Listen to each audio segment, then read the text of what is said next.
If you're new to campaigning, one of the things which is probably going to be the biggest barrier, the biggest problem for you is confidence. We often think of campaigns as being something that are done by professionals with large budgets and large amounts of experience, and very often they are.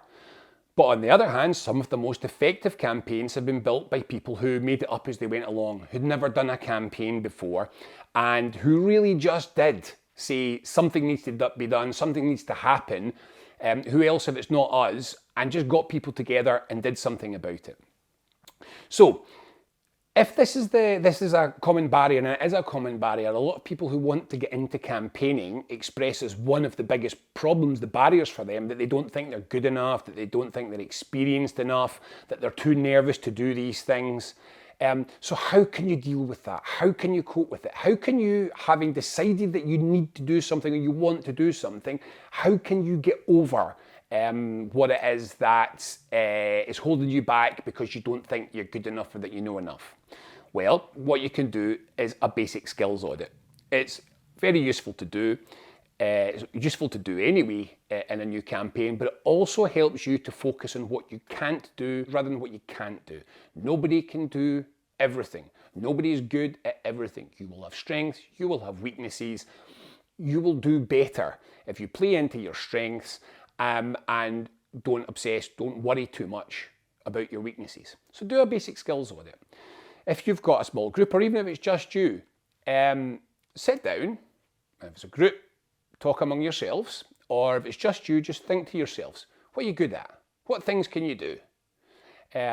What are things that you know you've got track record of doing? So you might have no experience whatsoever of running a campaign, but you might have a good understanding of bureaucracy. Perhaps you work in a bureaucracy, perhaps you work in an office, and you know how these things work, how it grinds through, how these processes go, and you'll probably be trying to influence a bureaucracy most of the time with certainly community and political campaigning. So there's a skill set. You understand how it works.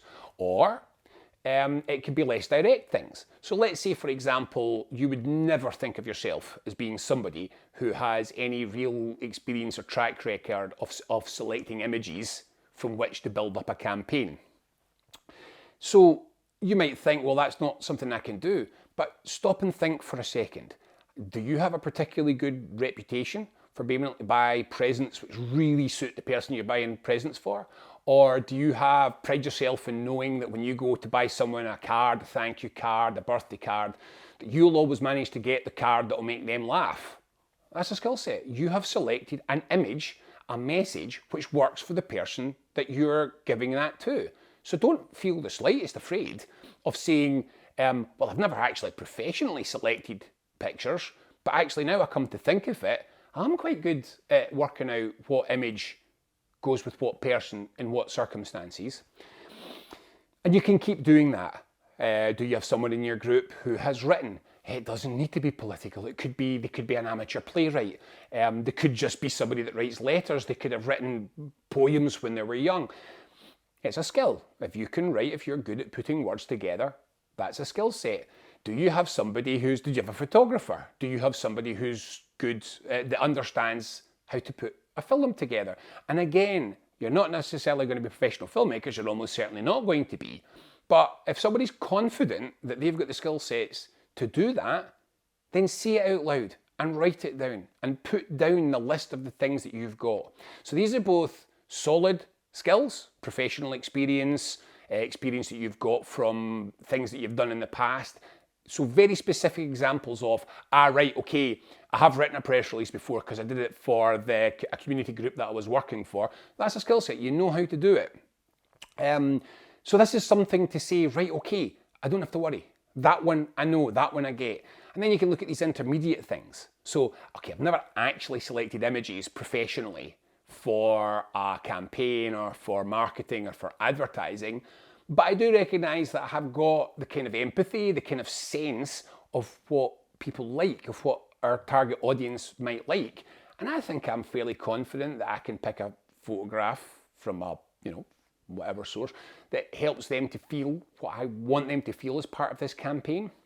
And once you've done that, you'll discover that there are some things that you think you're going to need that are just not on there. So for example, there's a number of things which people regularly, who they're starting out in campaigning, particularly with community campaigns, regularly say that they don't feel good about. So often it involves contact with what they identify as an authority figure. So if they have to go and talk to a politician or a senior council official, say a local authority official, they feel intimidated. They feel that they don't have the language, that they're out of their depth, and they won't be able to do these things. And others, the media. People get very nervous with the media, with the sense that if they get one thing wrong, it can go terribly bad, and they don't know how they're supposed to talk to a journalist, and so on and so on. So there will be some specific skill sets which you're nervous about. Okay, so first of all, look back at the skill sets you've managed to get down. So if you're working with a senior council official and you think, oh my God, I'm out of my depth, I don't know how to talk to this person, and you've got somebody in your group who works in senior admin in a large bureaucracy, well, talk to them. Right, okay, I'm going to go and talk to this senior person, and I'm a bit nervous about it. I don't know what to expect. I don't know how it's going to go. What's it like where you work? What would be the thing that would annoy them, make them feel better about what I'm asking for? What kind of reaction should I be looking for? And you'll find that actually you probably do have some of the skill sets that are in there. And then you'll be left with a small number where you genuinely feel they've got a weakness. So to give another example, people quite often worry about letter writing. And if they've got to do a letter writing campaign or a petition campaign or anything like that, they quite often feel like there's a secret code, something they're supposed to say, something they're supposed to write, which is the magic key to unlock whatever it is that they want. And that's not correct. What you're trying to do is communicate as clearly and as simply with somebody else as you possibly can. A good letter is a short letter with everything that has to be there being there, and anything that doesn't need to be there just not being there at all. That's a good letter.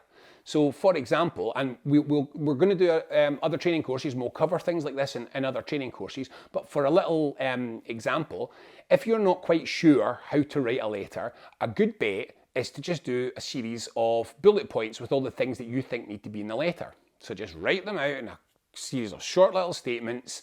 We're from such and such a community and we're really worried about something or other. The reason we are really worried about this, and you give your reasons, what we would like to see happen is this, do a series of bullet points. And what you'll find is, if you take those bullet points off and put a few joining words in between them, you've got a good, sharp, tight letter. So there's none of these things which you cannot learn, which you cannot pick up. None of this is the absolute dark arts. It's just a level of degree. So don't get this wrong. At top end campaigning, when we're talking the serious far end of campaigning, they sometimes put people in MRI machines and feed them a series of different messages that they want to test out. And they'll monitor neuroactivity to see what the reaction is. Is this prompting the fear part of the brain? Is this prompting the overconfidence part of the brain?